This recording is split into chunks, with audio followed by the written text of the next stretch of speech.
So good afternoon, everybody. It's my pleasure to introduce Jan Stejskal.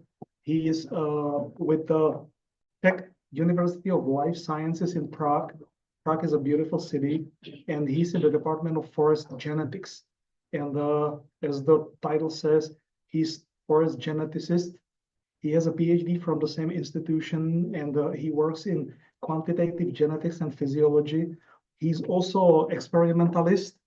He tried the experiment, how much time you need to transfer in JFK, and turns out that 2 hours is not enough. So that's why he needed to reschedule his talk for today, because he got stranded at JFK, a beautiful JFK, I would say. He's 2 hours late, so please go ahead.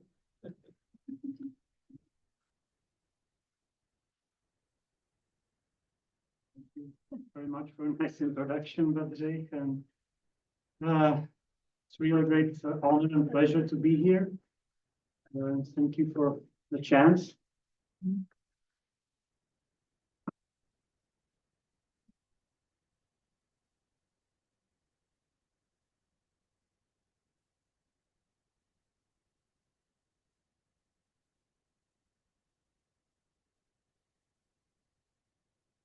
So today I would like to talk to you about phenotyping. This is nothing new. I did my homework and check a lot of previous videos. So phenotyping is sort of a buzzword these days, I guess. But I want to take a look at it from a different context. I have a forestry background. I'm a forestry engineer. In Czech, there's still forestry engineering. You can study as a master program. And then I switched to genetics, my PhD.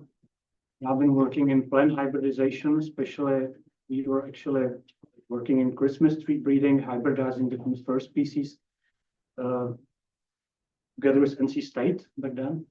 And then some time ago, I discovered there is a big gap in genetic variation of physiological traits. Nobody really cared about physiology and how to transfer that into breeding, because we believe physiological traits are very important.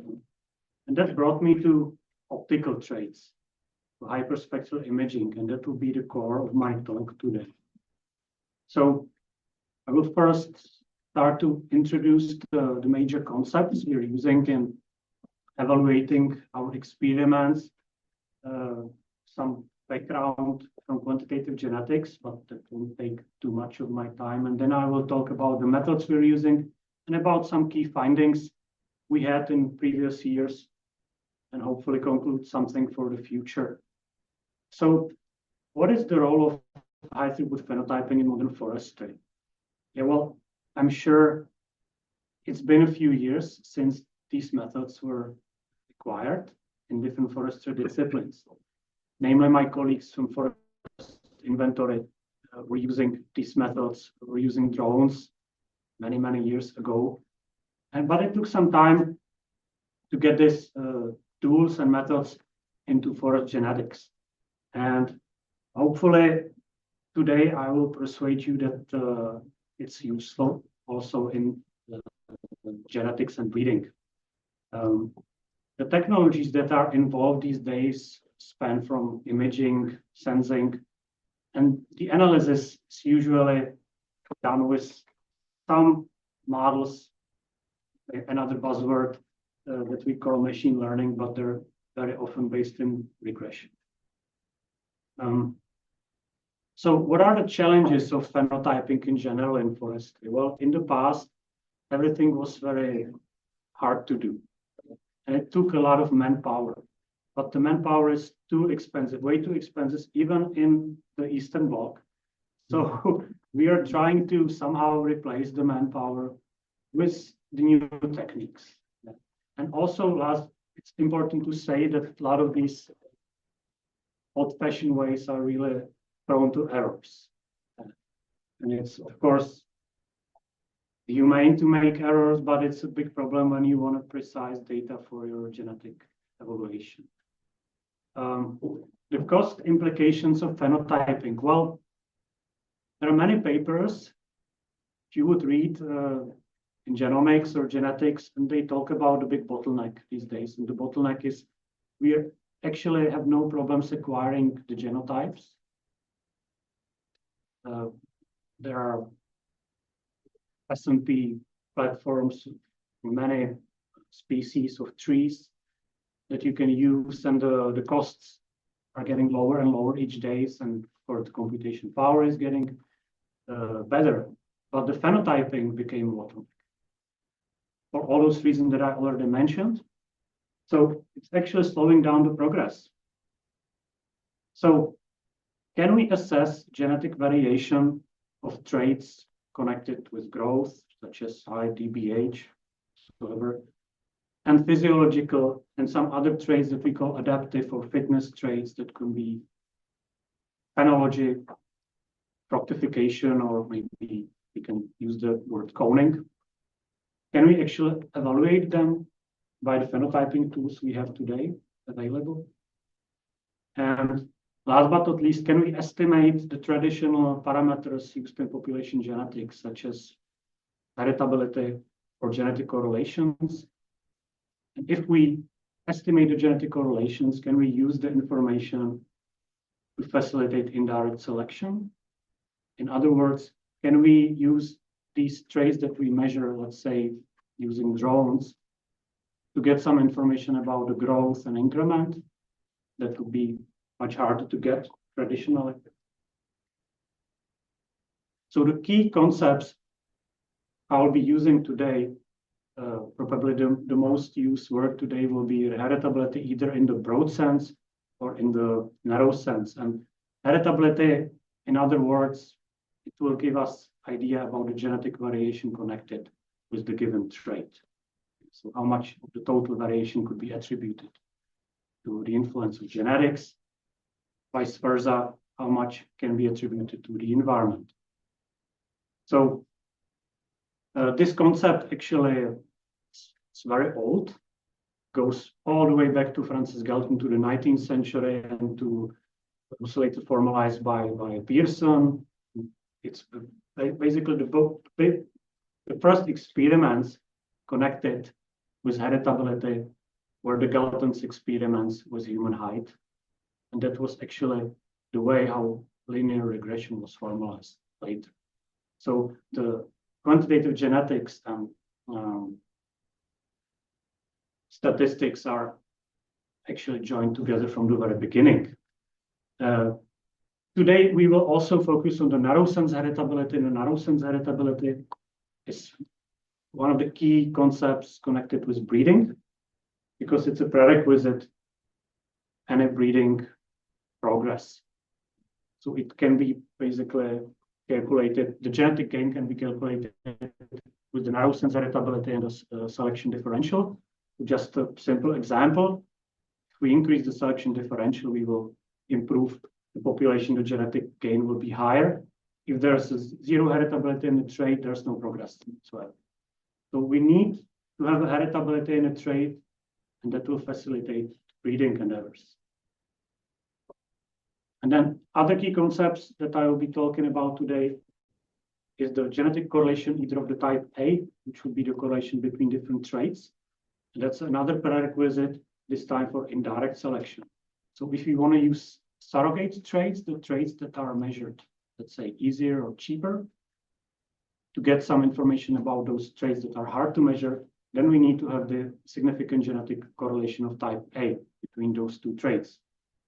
That's the thing I'm looking for in my research all the time. And another important concept is called type B genetic correlation, and that's the genetic correlation that's the best proxy of the genotype by environment interaction. So for breeders, this is a key concept because we want to know if the ranking of the best selected genotypes can be transferred to a different place.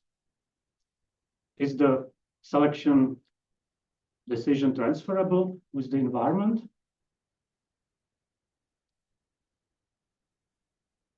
So I promised you that I will talk about phenotyping. So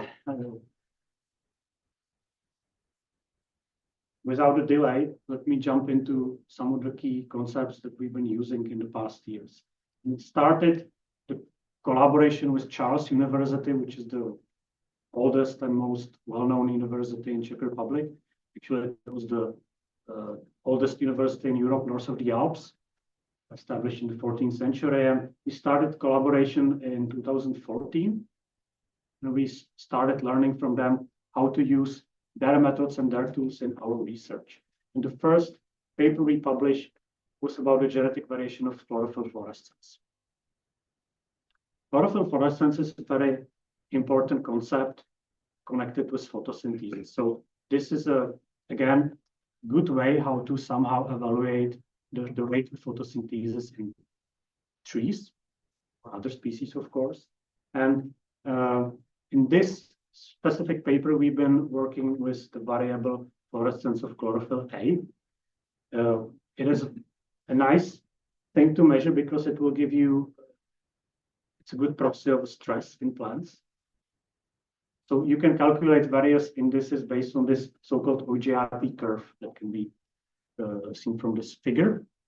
And the OGIP curve, we of course calculated the indices because it's important, and in the field it's a well-established method.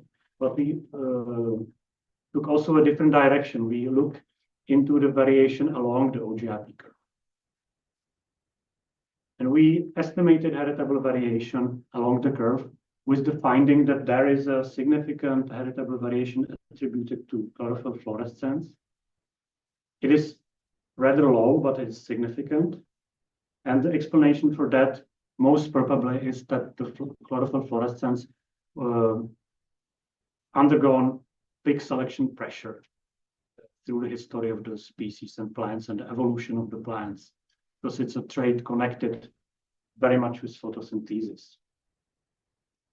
What is the good news? A simple handheld procedure can be taken to find out about either a stress, whether the plant is actually undergoing stress, or in our case, to see if there is any significant genetic variation in the population sample. So this is what we used in Scots pine. So this is just an illustration picture. By the way, this handheld device is being manufactured in Czech Republic by a company called Photon System Instruments. It's quite a well-known tool that can be acquired. Most likely it's somewhere in the campus here also.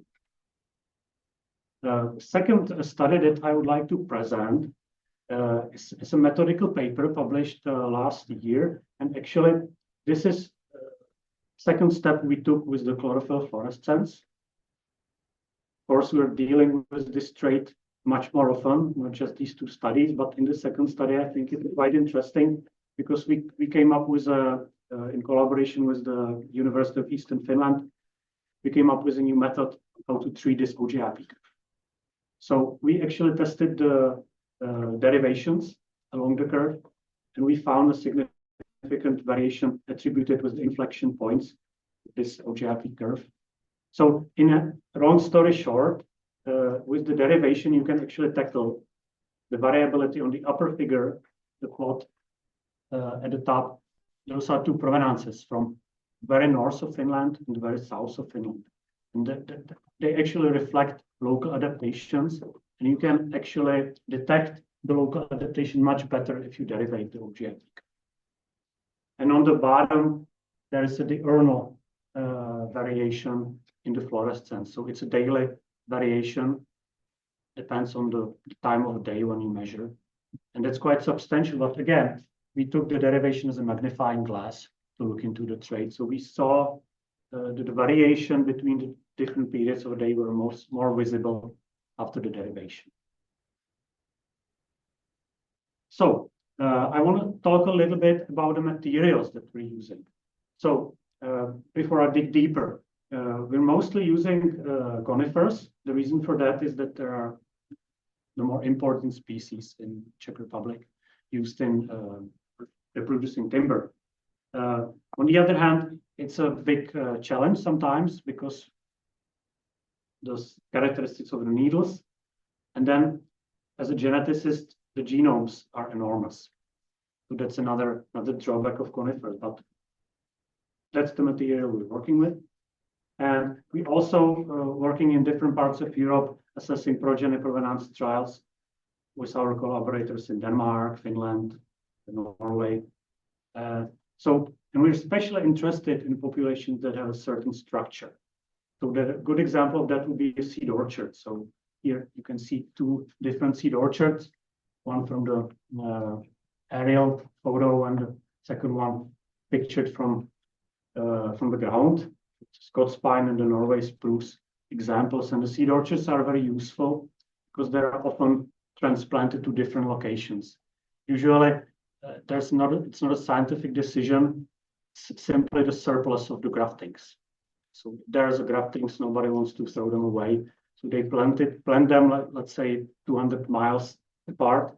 And that's really great because then we can assess the genetic bioenvironment interaction. And we have a natural laboratory for free. And the methods we are using mostly these days is the hyperspectral sensing and imaging. I will talk a little bit about the differences between imaging and sensing in our research. Then the before mentioned chlorophyll fluorescence, and currently also simply photos, RGB imaging.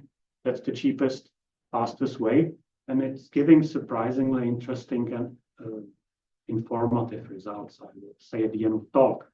So a little bit about the design of the experiment. So I want to present a study that is very it's branching out, as you can see. So we started initially in the seed orchards on the left-hand side, and then we planted the progenies.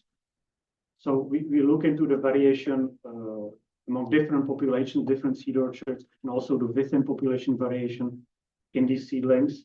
And then we took a next step and transplanted the seedlings into the phenotyping facility. So I've heard from Bedřich and his colleagues, you also have phenotyping units here. So some of you are familiar with what's happening there. So it's basically conveyor belts going through different chambers equipped with different sensors, and you can measure whatever you like. And so some institutions that are lucky have an integrated phenotyping unit. That's not our case. We have to rent it, the phenotyping unit from the company. But the results we got are quite nice, as I will show you in a minute. And then we also took a detour. So you can see at the bottom of the slide, there's a pilot greenhouse experiment that was actually carried out with older seedlings. But we wanted to look in a variation between populations and which sensors are more efficient. So we will have a better idea what to do later in the phenotyping facility. And then there's a future intent. In this corner, we can see what we call a recovery trial. So we take these seedlings that survived the drought stress experiment, luckily it was most of them, and then we planted these survivors into the recovery trial in the forest. So we will see what is the basic impact of the drought, whether there is some stress memory, and how long the stress memory will remain there after the plantation. So and these are the different methods and traits that we measured in the different stages of this whole experimental design. So in the seed orchards, we look into canopy-based reflectance. We also look in the ground truths, sample the needles, and all the different traits connected with the graftings in the seed orchard, such as the fructification. And in the progeny trials, we look into the laboratory spectroscopy using the spectral radiometer, the ASD field spec, which is the industry standard. And we look into different growth traits and production traits. And of course, the majority of the traits were measured in the phenotyping unit. So I will show you the results from the fluorescence imaging, hyperspectral imaging, thermal cameras, and also some ground truths measured from the seedlings. So it's just a sneak peek into the phenotyping unit. This is me and my colleagues sampling needles for isolating DNA. And this is the experimental layout connected with the phenotyping facility. So it started, as I said, in the 3 different seed orchards in different parts of the Czech Republic with altitudinal gradient. So we also investigated the ecotypic variation. We have what we call upland plant ecotype of Scots pine in Czech Republic. It's a very unique ecotype, not only morphologically, but also ecologically. It can grow along with the broadleaves more easier. And there are other different things. And then we produced the seedlings for the experiment, and then we transplanted the seedlings into the phenotyping facility. And we were really trying to make the most of it, in the sense that there is a space within the conveyor belt. There's a space for 270 pots, and we wanted to maximize sample size, because for estimating genetic parameters, we need to have a decent sample. Of course, the more the better, but at least 500. That would be the minimum for that. And so we ended up planting 3 different seedlings into the pot. And the 3 different seedlings represented 3 different ecotypes, different families within the ecotype. And then we reconstructed the pedigree along the way. So we isolated DNA, and we used the newly developed SNP chip for Scots pine. It's a 50K SNP chip developed in Finland by Tanya Pihareve and her team. So we were really lucky to jump in at the right moment. And then we processed all the data using mostly machine learning and also the univariate or bivariate linear mixed models, which is a traditional method for genetic evaluation that will give us the different components that we're using for computing heritability and genetic correlations. So, and what were the major questions in this phenotyping unit? So through infrared imaging, fluorescence cameras, non-photochemical quenching during night, and hyperspectral imaging, we were actually trying to see which parameters are most sensitive to the drought treatment. So we had basically 50% of the seedlings were in the drought treatment, and 50% of the seedlings were normally irrigated. And we look into the genetic variations along the whole experiment. So it took several months, actually from February all the way to April. And also the recovery phase was quite generous. So we had more than 1 month to see the recovery after the drought treatment was terminated. And we really acted really hard. So actually we went through the June, which can be really hot and intense in Czech Republic. So the temperatures reached 90s in Fahrenheit. And also the greenhouse that was used as a hub to basically store the seedlings when they were not measured, the greenhouse got really hot. So they got a cooling system, but even with the cooling system, the seedlings with the drought treatments, they started to shed the needles. So at that moment, we decided, okay, it's time to stop.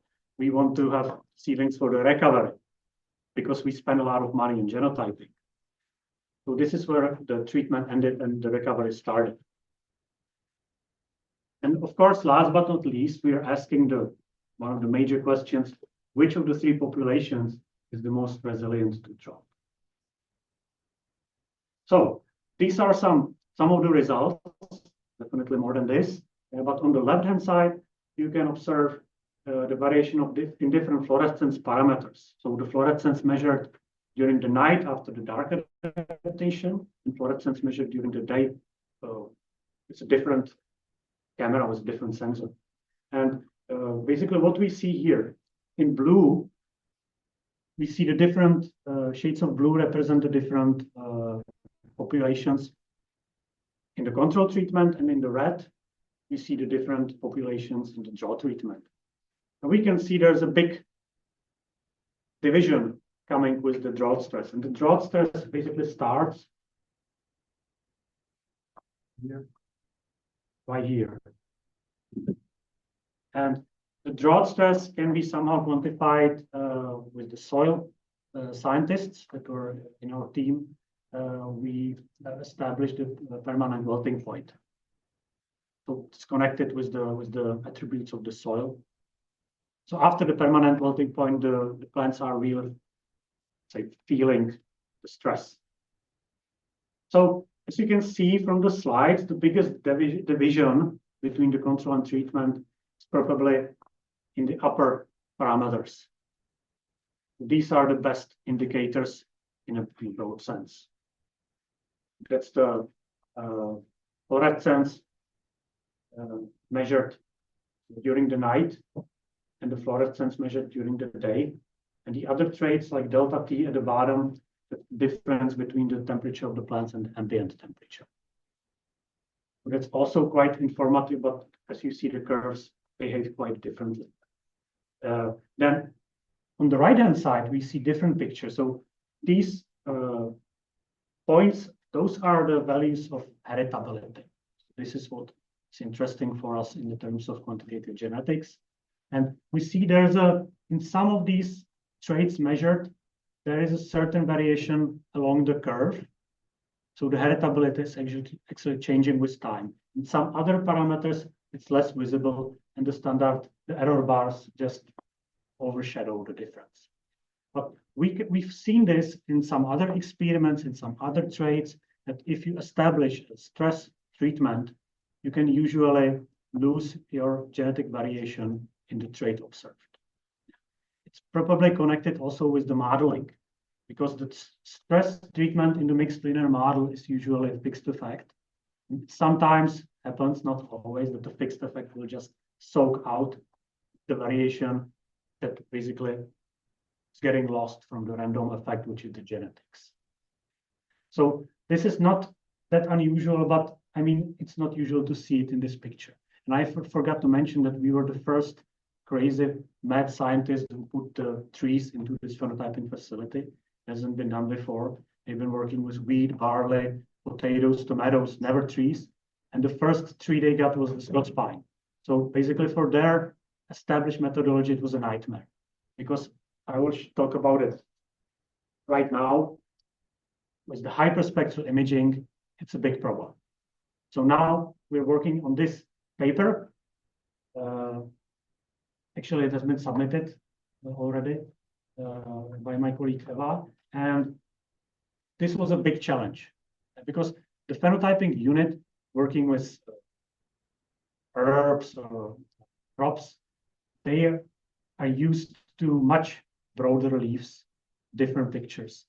As you can see here, the needles, they overlap the planters. Big problems connected with that. So we had to develop our new own way how to segment this information. So the segmentation process was basically based on the k-means method, and we established different clusters connected with the different spectral features of the needles. And then we basically decided which clusters has a biological significance. So the clusters, that's the final selection, 10 clusters that are important for us in the analysis. And those clusters were used in the random forest and also in the linear discriminant analysis. And we were quite successful in predicting the different treatments and different ecotypes in both of these. So the machine learning can be then used to predict the information. And this is the initial step, how to get the data and to see whether this data is somehow useful. The next step will be to use this in a genetic evaluation, but we're not there yet. So now we will take this and see whether some of these traits are genetically correlated with some of the growth traits, for example, and can be used in breeding. So just a quick detour. I've been talking a lot about hyperspectral data. So just to give you a glimpse, most of you already heard or seen these images. So hyperspectral data are very useful in plant sciences in general. So it can give you information about the structure of the leaves, needles, cell structure. It can give you information about water content. It can give you information also about content of lignin, celluloses, sugars, you name it. In our case, we're most interested in the stress behavior of the plants. So we're very often finding an important information in the red edge.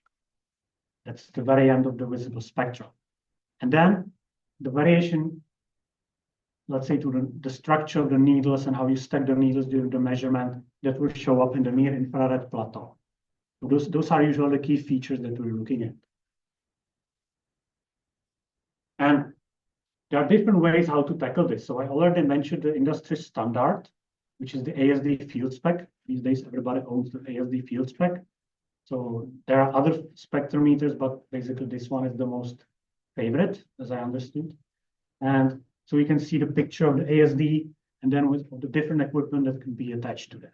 So at the bottom, there's an integration sphere. That's the Rolls Royce of the equipment, because it can give you the transmittance, reflectance, and it's also measuring the hemispherical reflectance from light, basically light sources from different angles.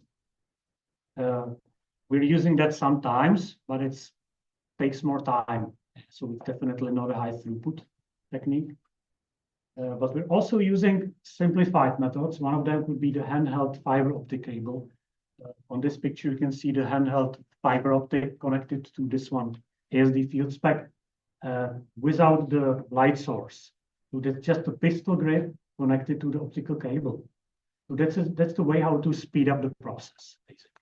But for a certain price, and nothing comes for free. And so then you're, of course, it's more prone to changes of the light, to the ambient light changes. It will also give you weird reflectance curves, as I will show you in the next slide. Yeah, so you can also take the field spec for a hike. So this is a picture from last year phenotyping campaign that we did in Denmark in black alder progeny trial. My PhD student Daniel has been a great help, and you can see he's wearing a backpack. So he's wearing the ASD field spec in a backpack. And then in that case, it's quite handy to have what we call so this is basically called a leaf clip, and you can attach the leaf clip to the brown leaves. So with the conifers, this is quite tricky. It's doable, but it's quite tricky. So I would definitely recommend using this equipment with the broad leaves. And then you can upscale the whole thing, and you can go to the canopy level. And this has been done in the past years, not just by us, of course. And we wanted to see, of course, how this relates to the traditional methods, the established methods, and what is the connection again with the genetics. So you can see the aerial photo of a seed orchard, just a chunk of the seed orchard, and then just for illustration how we operate the drones and how we calibrate the sensor. So we're using another industry standard, which is a head wall sensor connected to the drone. And then, of course, as I said, nothing comes from free. So you're not getting your data right away. You need to do the segmentation. So that can be tricky, of course. We tested different methods, and we ended up using just the simplest one, because it gave us the best genetic parameters after the analysis. So we are basically creating buffers around the graftings, and then we simply calculate the mean from the pixels we got.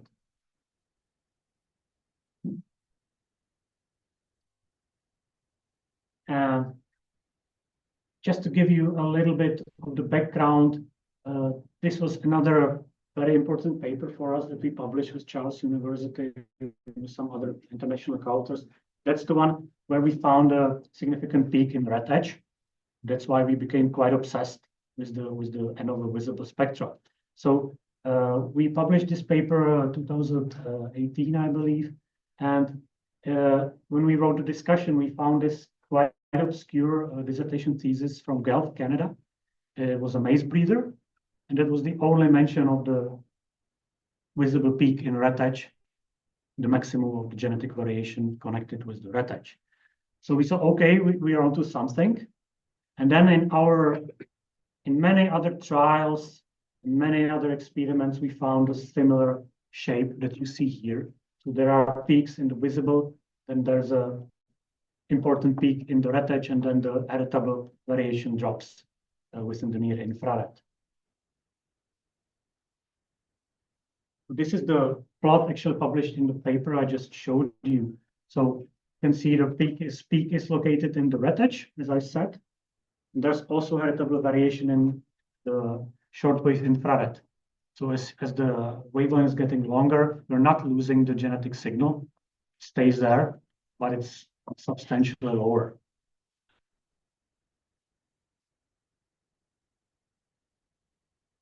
And of course, we also wanted to look at a traditional established method, how you deal with spectral data, and those are the spectral indices.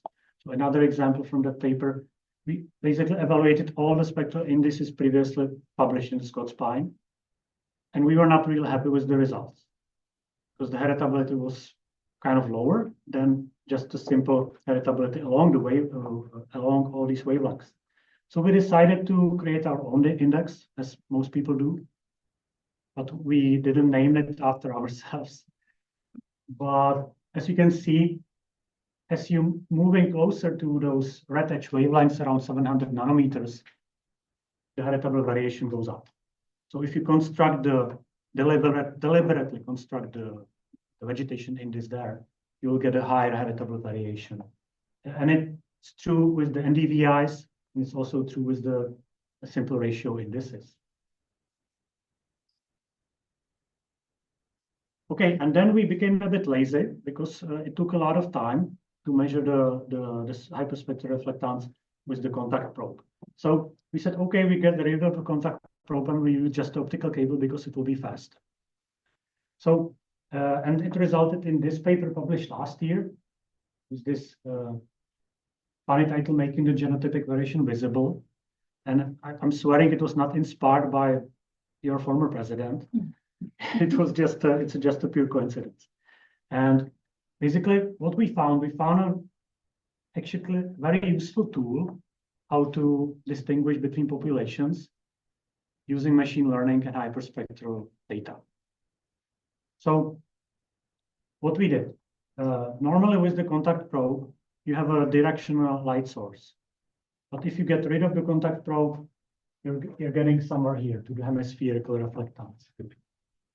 So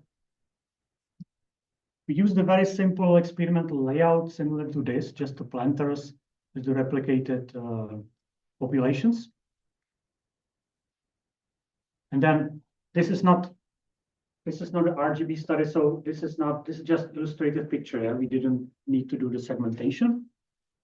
But what we did, we compared the traditional method, the contact probe, which acquired the PCRF, the bidirectional reflectance, and we compare it with the simple optical cable. So we just walk around and really did a fast measurement of all the seedlings. It took basically a few hours. And we have not a 100% control, but we have a control with the angle. So the angle is 25 degrees. So you can get the canopy level of those seedlings compared to the contact probe where you're actually getting the stacked needles. And you're getting a different signal. Actually, it's reflected in the curves. So if you look at the bottom of the slide, you see these weird crossed out wavelengths. So we need to get rid of those because they are actually affected by the vapor, by the humidity in the atmosphere. So that's another cost that you have to pay. But actually, this method using just the optical cable actually more predictive of the population. Yeah? And if you look at this plot, in the violet color, those are the important wavelengths predictive for the random forest model.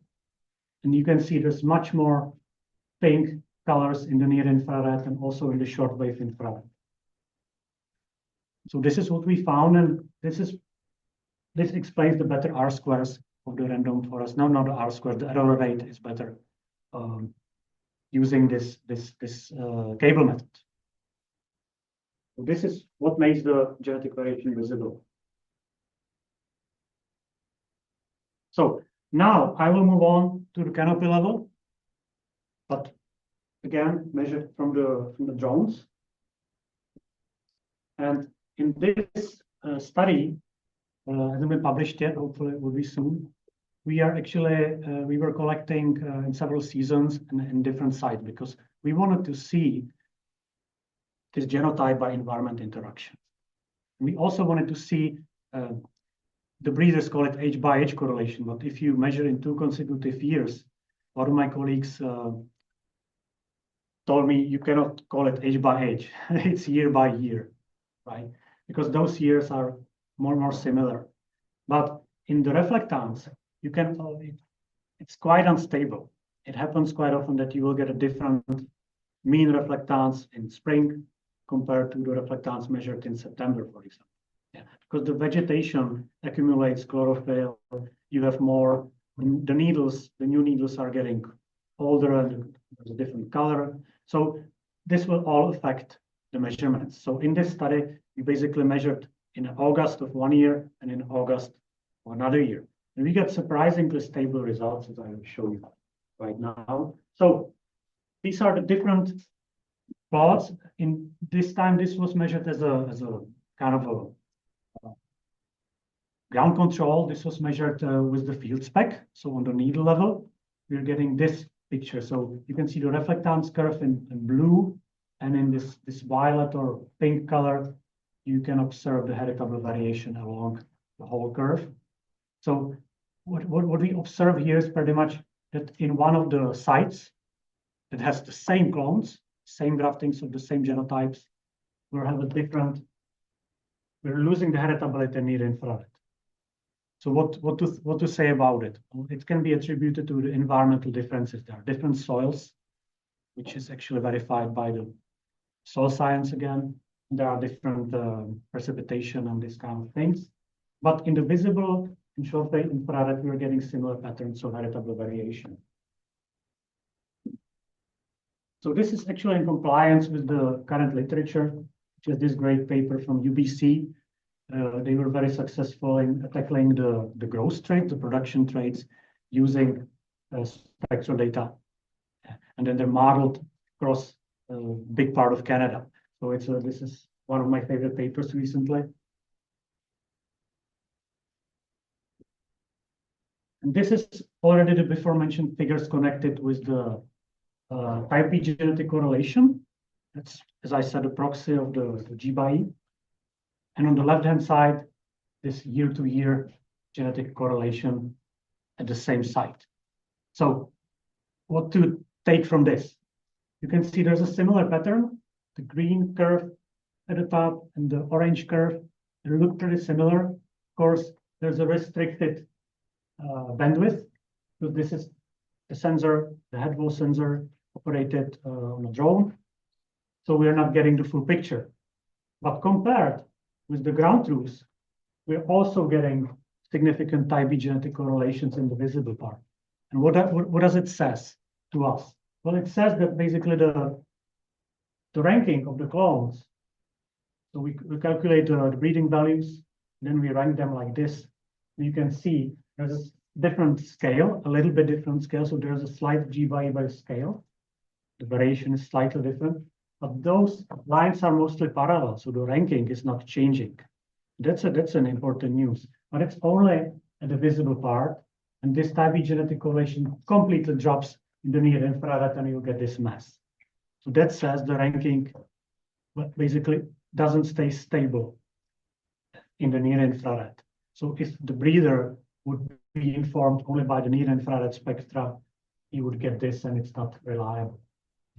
And similarly, use a huge G by E by scale in this part of the figure based on the ground measurement. And on the left-hand side, the year-by-year correlation has a similar pattern.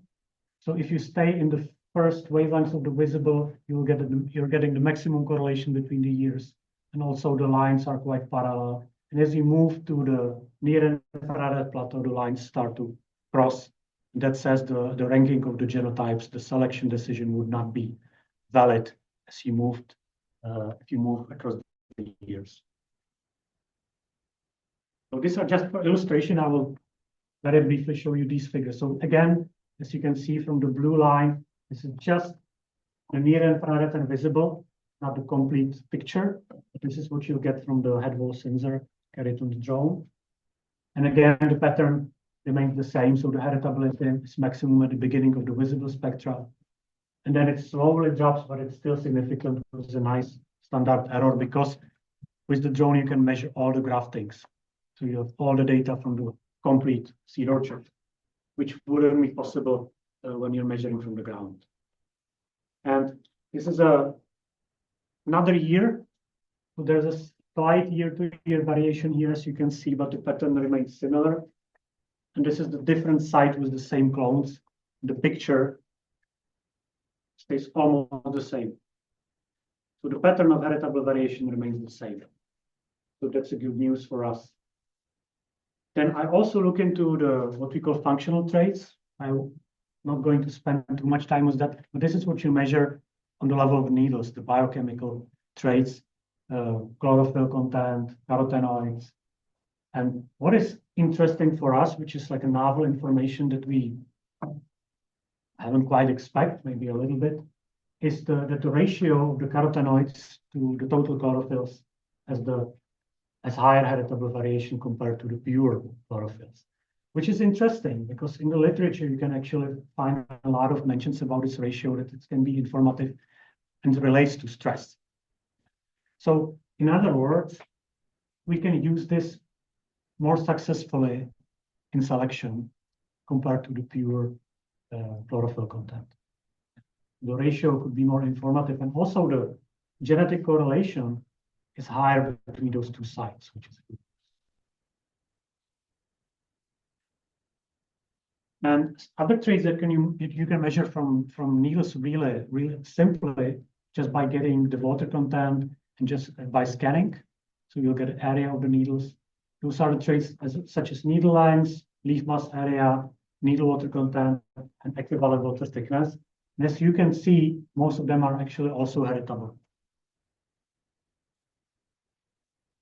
So, and I promised I will talk a little bit about genetic correlations. So now I will spend a few minutes with the genetic correlations. So genetic correlations along the needle level hyperspectral data along the curve are visualized in this pink color. And these are the structural and water-related traits that I just mentioned on the previous slide. And as you can see, the needle water content has important peaks of a genetic correlation right here. So the whole near infrared plateau is informative and predictive. Not predictive in a sense that, well, you could use it in machine learning too, but here we're computing this through a bivariate model. Maybe you've heard about ASRM software. That's the way how we actually deal with this kind of data. So we're getting the variance components and genetic correlations. And the genetic correlations peak right here and also in the red edge. And the other traits are somehow similar. Unfortunately, needle length, also it's the highest, it had the highest heritability. It also can be found in the literature. Funnily enough, the most well-known paper about the heritability of needle length of Scots pine comes from Scotland. Quite funny. And the leaf mass area has a similar pattern as the equivalent water thickness, which is the water content distributed across the area of needles. This parameter is very important in monitoring fire hazard, especially in Mediterranean pines. They're using this as a good proxy. And another nice figure that we wanted to see. So on the needle level, we also find an important genetic correlation in the red edge. And this is the total chlorophyll calculated across the area of the needles. So in this trait, we can predict nicely which genotypes has this maximized chlorophyll content just by the spectra from these wavelengths. What is an interesting, I would say today, like a historical reference is the Courant's paper from 1995. It was a British scientist, and they coupled with the readers from University of Florida. They actually used equipment, these breeding trials in Florida, where they had the observation towers, and they were trying to measure the reflectance from the canopy. So they were actually aiming at the trees from the top. But back then, with their equipment, they were not able to predict the chlorophyll content from the canopy level. And hopefully these days we already can do it, despite the mixed pixels that we're getting. Somehow we are able to predict the reflectance on the canopy level. So there's the relationship remains the same, the correlations are the same, but the technology improved. And we also tested the machine learning approach. So the partially square regression was also successful in some of the traits. So the best R-square we got was the 0.8 in needle water content. So predicting water content in needles is doable using the UAV sensor on the Canopy. So yeah, there's many papers related with this. Good example would be Dr. Juntila from Finland. He has many papers predicting these traits on the Canopy level and also on the needle level. So I think I've spoke a lot about hyperspectral reflectance, and it's time to change the topic a little bit, maybe to show you some different pictures. So in last 3 years, we've been experimenting with RGB phenotyping. It started we decided, okay, why not take pictures? Because it's so fast. We used the simple DLSR. And what you see here, actually, some nursery practitioners usually throw this out. But this is the material that was really interesting for us. Those are very juvenile Scott spike seedlings. They're actually after their second vegetation season. It's hard to believe. It's because the soil, the substrate they're in, is very, very poor. There are almost no nutrients. They're very sparsely irrigated. And they will struggle. And the sign that they're struggle is that they're changing the pigments. Yeah. So you will see anthocyanins instead of chlorophylls. You will see flavonoids. And they will look like this. But we had different populations here and different families. So we can see that the populations and families have a different rhythm. And it can be detected in what we call a phenology map. It's our nickname for this. And the phenology map in September looks like this. That's the green one at the upper left corner. And this is the same picture taken in October. So we took the pictures of individual planters with the DLSR. And then we did a segmentation. We used the available yellow model, yellow 7, I believe. Now you can use the Google collaborative platform and then the RoboFlow software. You have to click several times, probably a few hundred times to train the model. So it's called yellow. I believe you only look once. So I think it's a lie. Definitely have to look a bit more. And yeah, so this is the publicly available platform that we use. Then some custom Python coding. And yeah, our student did it very fast, so we were lucky. And so this is the initial picture. So it was quite messy. And we ended up getting something like this. We also got the individual seedlings because we wanted to, even though it was a small experiment, we wanted to look at the spatial autocorrelations. So we wanted to have individual grid and coordinates of each seedling.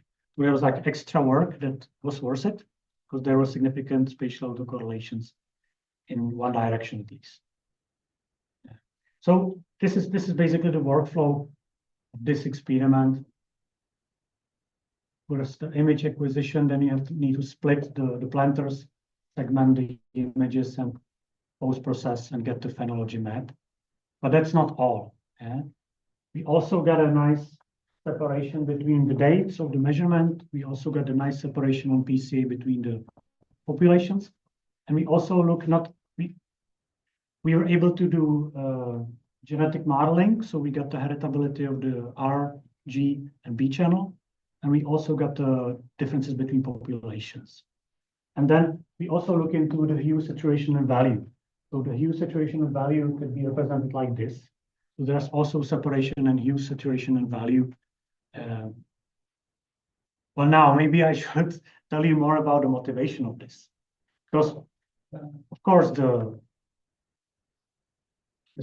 juvenile Scott spines, they will change color in the fall, especially when there's struggle. It's a defense, right? But we're also interested in this because there are there's conflicting information about this in literature, but frost hardiness is most likely attributed to this. Yeah. So the rhythm, the phenology, the way how the different populations or different genotypes prepare for the winter, you can call it dormancy or wintering, it's genetically controlled, and it's also correlated with the frost hardiness. So for the nursery practitioners, especially with the huge unpredictability of the climate these days, this could be very important. So we want to investigate much more. So this is the first initial step, and now we have a method that we can use in the future. And last but not least, another segmentation example of the RGB data, this time from seed orchards of Norway spruce. So the grafting, as you can see, it still grows a little bit weird because it has been grafted. It's a plagiodrophic growth. And I will just show you the pipeline, the workflow, and why we're actually doing that. We wanted to look into the spring phenology, the bud flushing in the Norway spruce. The byproduct of these pictures could be also the coning, at least the establishment of the new strobili, the juvenile cones. And it's easy in the Norway spruce because these conelets or cones are red. So the segmentation can be done really simply just by the different color. And we're actually using the color also here. So after the image splitting, we need to create this mask. So we disassemble the image and then we reassemble the image again. And we'll get this mask. And we'll get rid of the background that we don't need. And then we are using the YOLO algorithm again to get basically the percentage of the new needles. Why is this important? Phenology, again, is highly heritable. Some breeders will tell you it's 0.9. I've never seen 0.9 heritability on phenology, but it's definitely, the heritability is much, much higher compared to growth. Yeah. So this could be quite useful because my friends in Europe, they all do phenology assessment manually. They walk around with a text, with a notebook, and then they usually fight, what is the class? Is it the class 1? Is it the class 5? I mean, you can do it more precisely. So we hopefully get a number for each genotype, and then we'll get a heritability estimate, maybe with a lower error. We don't know yet. This is the idea. We also get the heritability in the cone counts, which is an important adaptive trait. I think we're going to wrap up. Yep. This room. Right now. Okay. So to conclude, I hope I persuaded you a little bit today about the usefulness of spectral reflectance in phenotyping and also the RGB imaging.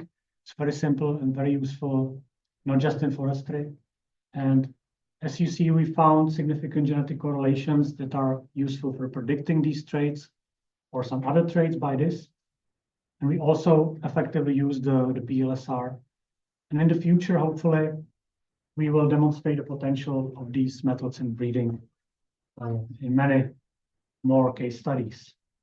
So I thank you very much for your attention. This was a part of an international project we had that terminated recently with University of Florida, Ms. Petya Campbell from Maryland.